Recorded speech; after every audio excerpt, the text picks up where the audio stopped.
fantastic. All three of the young ones on the road. Doesn't really get much better than this.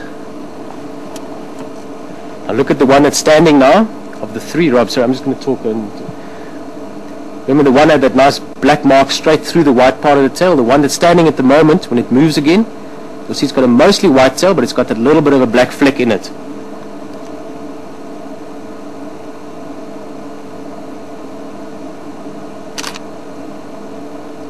So that means already we've pretty much got these 4 ID'd from very easy to recognize ID marks, which is good. We don't have to use the spot patterns on the body so much. We can literally look at the tail of most of them. Got the one with the black mark through the tail, easy to see in future. Just going to get some more ID shots as well.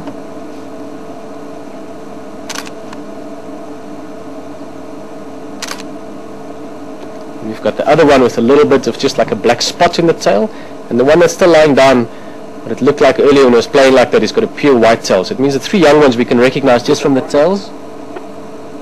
Look at that, perfect. And then of course the adult. At the moment easy, it's the only adult here, but even if other adults join the pack, you'll always recognize her from that notch in the ear. So all 4 of these dogs we will be able to recognize in future. Yago.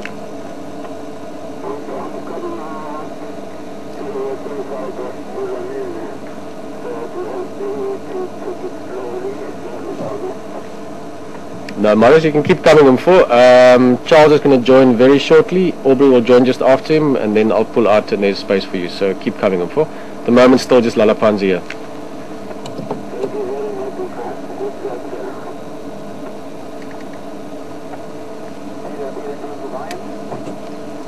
Afternoon, Brian. Go.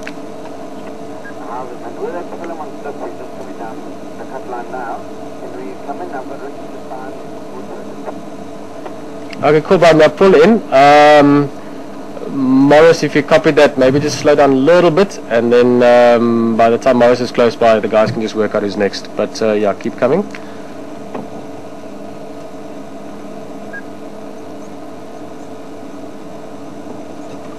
Charles again. Go, Aubrey. I think I meet the guys from Shibam Road, and I'm coming from the south. We didn't bother anymore from Babush Road. So you on the western side of the block or you in the road? No, I'm on the road. I'm full, right on top of the road. My Dutch is lying on the Ndlela. It's from Shibam Road if you drive towards Gowrie Main. So it's between Shibam Road Junction and Gowrie Main or Zoe's Road Junction on Philemon's cut line.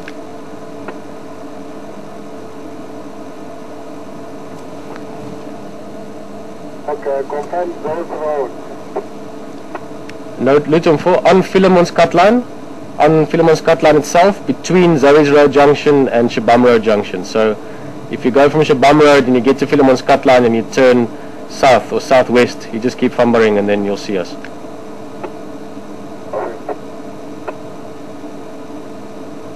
Also, I think Charles must be close by now.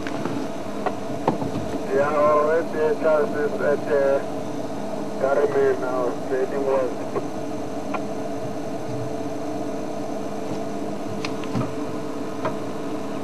Yeah, or I'm not sure now if maybe you misunderstood me, but I'm on Philemon's cut line on the road. I'm sitting here on the road. Okay, we're coming back to Philemon's cut line. Pieter, coming to Brian? Go, Brian. I'm approaching Shibam now. How far south of Shibam on the cut line are you? Just keep coming. I can see you move through the trees, probably another 100 meters. Yes, I'll be cautious.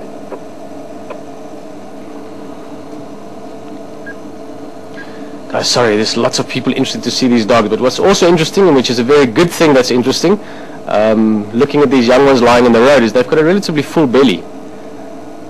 Look at the guy that's lying side onto us, especially. You can see that belly is nice and full, so it means they've had a meal somewhere today. Yago?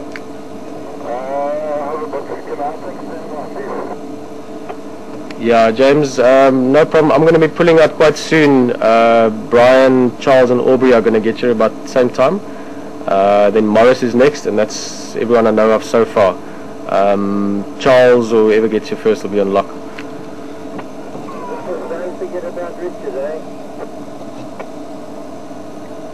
Sorry, Richard, I didn't know it was a separate vehicle. Cool, well then Morris, Richard, and then James. Alright, so long as somebody calls me and thank you. Peter, Richard's right with me, but can the two of us coming now? Okay, copy, Brian. Sorry, I thought you meant on the vehicle with you earlier. Yeah, just put in, you guys are closest. Charles again. Yeah, I'm heading off along Fulham's cut line now. Okay, Charles, I can book out your Mova as well. Charles, I'm going to give the lock to you. As you hear, there's Maningi Movas coming. Richard and Brian are just pulling in from the north. And then it's all open here. So I don't know, maybe if you want to let another Mova in, that's up to you. I'm going to make space for you guys. Sorry, that's just fortunately the just logistical politics of being in this area. There's lots of vehicles descending on it. This is a very exciting sighting. Look at that last view, enjoy it. We're going to have to pull out, but fantastic sighting. There you can see it.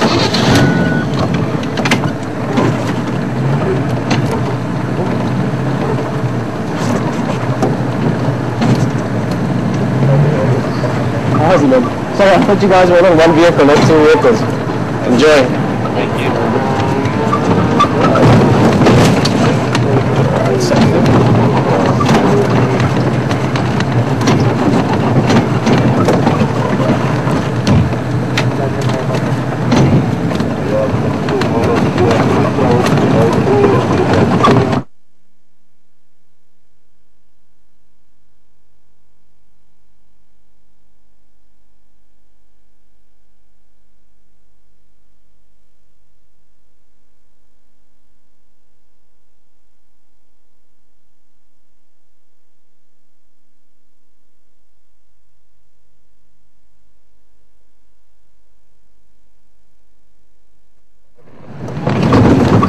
Sorry, just a whole lot of things happening here. There's Aubrey standing by and a lot of excitement.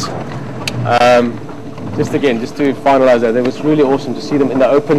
What we've also managed to do is get IDs on all four of them, so we'll be able to recognize them in future. Here's Aubrey coming in, and there's a question or two, but we're going to get to those just now. In the meantime, I'm sure you enjoyed it as much as we did. How's it, guys? Aubrey, how's it all for? Sorry, I thought that Brian was one Mova and then it's two Movas together there. But maybe Charles can fuck out four Mova because Maningi's space there. Alright. That's Lala Panja and also Belly is Ushuru and Golf, so that's going to form a Maningi, alright? Cheers, guys.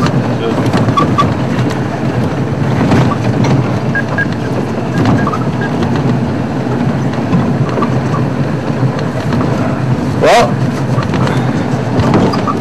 that was very good. Now we're going to start heading slowly back towards campus, or just because the thunder is getting a bit more. It's not too close to us yet, but it is up there, and we very, very nervous with thunder and lightning because of all the pieces we've got sticking up all over the place. But yeah, just to get back. Sorry, just finish off the radio. Finest thing. Jan correctly was breaking up quite a lot. Michelle, I think you asked about how old wild dogs get to. Your kids were asking. We'll get to that just in a second. Give me one more second on the radio quickly.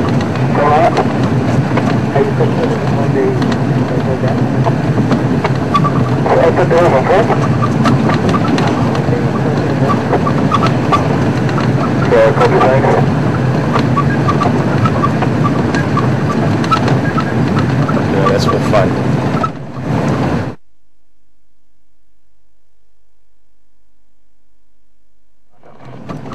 Alright, anyway, it's actually Diane with us, so the radio is breaking up a lot.